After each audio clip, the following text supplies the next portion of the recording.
एक समय तोताद्री नामक स्थान पर विद्वानों यानी पंडितों का महासम्मेलन हुआ। उसमें दूर दूर के ब्रह्मवेत्ता, वेदों, गीता जी आदि के विशेष ज्ञाता महापुरुष आए हुए थे। उसी महासम्मेलन में वेदों और पुराणों तथा शास्त्र व गीता जी के प्रकार ज्ञाता महर्षि स्वामी रामानंद जी भी आमंत्रित किए गए थे। स्वामी रामानंद जी के साथ उनके परम शिष्य साहिब कबीर जी भी पहुंच गए। श्री रामानंद जी साहिब कबीर को अपने साथ रखते थे। सम्मेलन में इस बात की विशेष चर्चा हो गई कि श्री रामानंद जी के शिष्य कबीर साहब जुलाहा है, यदि हमारे भंडारे में भोजन करेंगे तो हम अपवित्र हो जाएंगे, हमारा धर्म नष्ट हो जाएगा। यदि सीधे शब्दों में मना करेंगे तो हो सकता है श्री रामानंद जी नाराज हो जाएं, क्योंकि श्री रामानंद जी उस समय के जाने माने विद्वानों में से एक थे।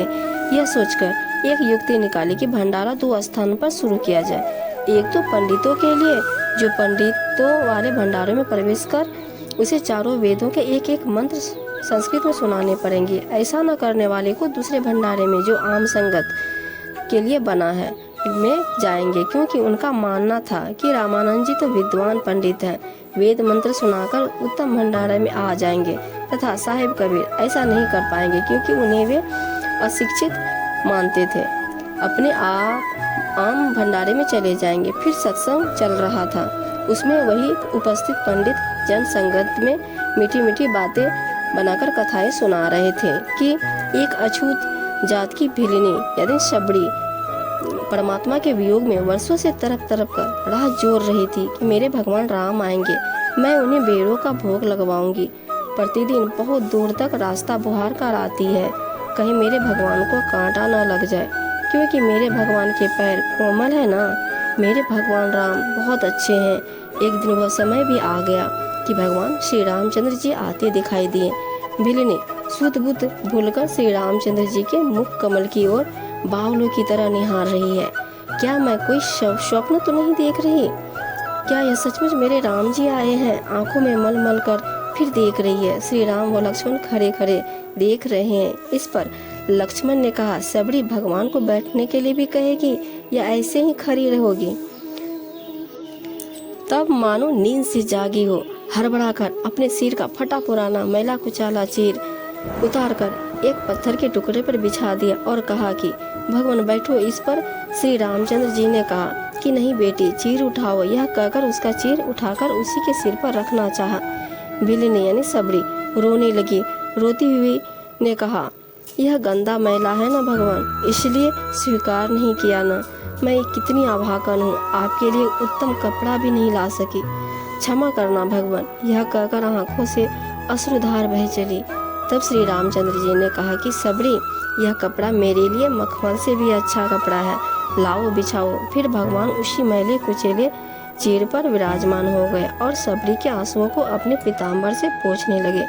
फिर सबरी ने बेरों का भोग भगवान को लगवाया। पहले बेर स्वयं थोड़ा सा खाती चखती है, फिर वही बेर श्री राम को अपने हाथों से खिला रही है। भगवान श्री राम ने उस काली कलूटी लंबे लंबे दांतों वाली मैली कुचेली अछूत सबरी के हाथ से जूटे बेरों का भोग रुचि रुचि लगाया तथा कहा, सबरी बहुत स्वादिष्ट है, क्या मिलाया है इन बेरों में? सबरी ने कहा, आपका प्यार मिला है आपकी बेटी ने।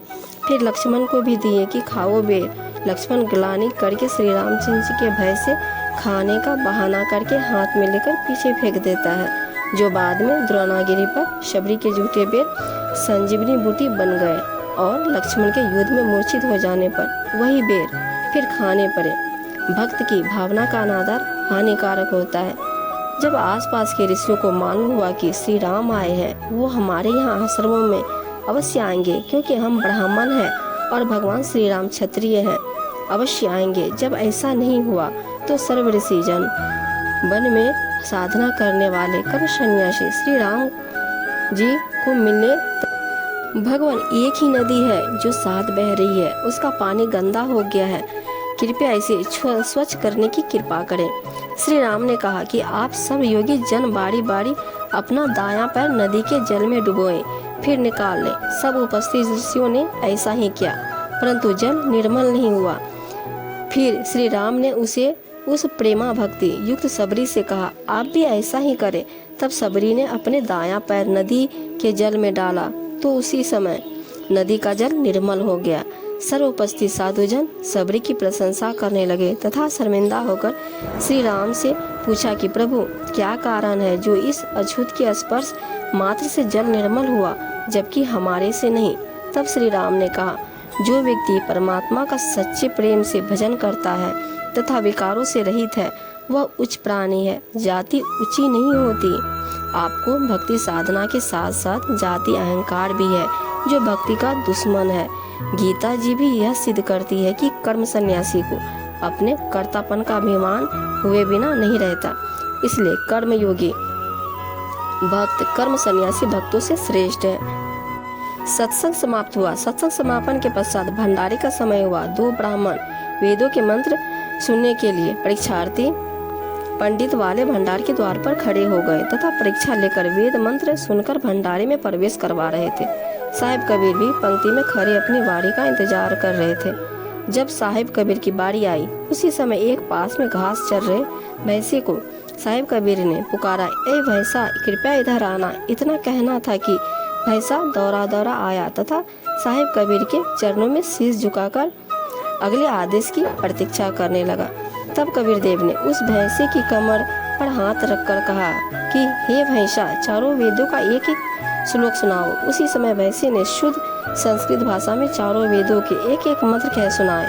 साहिब कबीर ने कहा, भैंसा, इन श्लोकों का हिंदी अनुवाद भी करो, कहीं पंडित जन यह ना सोचे कि भैंसा हिंदी नहीं जानता। भैंसे ने साहिब कबीर की शक्ति से चारों वेदों के एक एक मंत्र का हिंदी अनुवाद भी कर दिया। कबीर साहब ने कहा, जाओ भैंसा पंडित, इन उत्तम जनों के भंडारे में भोजन पाओ, मैं तो उस साधारण भंडारे में प्रसाद पाऊंगा। कबीर साहब जी की यह लीला देखकर सैकड़ों कथित पंडितों ने नाम लिया तथा आत्मकल्याण करवाया और अपनी भूल का पश्चाताप किया। साहिब कबीर ने कहा, नादानो, कथा सुना रहे थे सबरी और श्री राम की, आप समझे नहीं। अपने आप कुछ समझकर भक्त आत्माओं का अनादर करते हो। यह आप भक्तों का अनादर नहीं बल्कि भगवान का अनादर करते हो। जो गीता जी भी कहते हैं कि अर्जुन, कोई व्यक्ति कितना ही दुराचारी हो, यदि वह भगवत विश्वासी है, साधु समान मान्य है।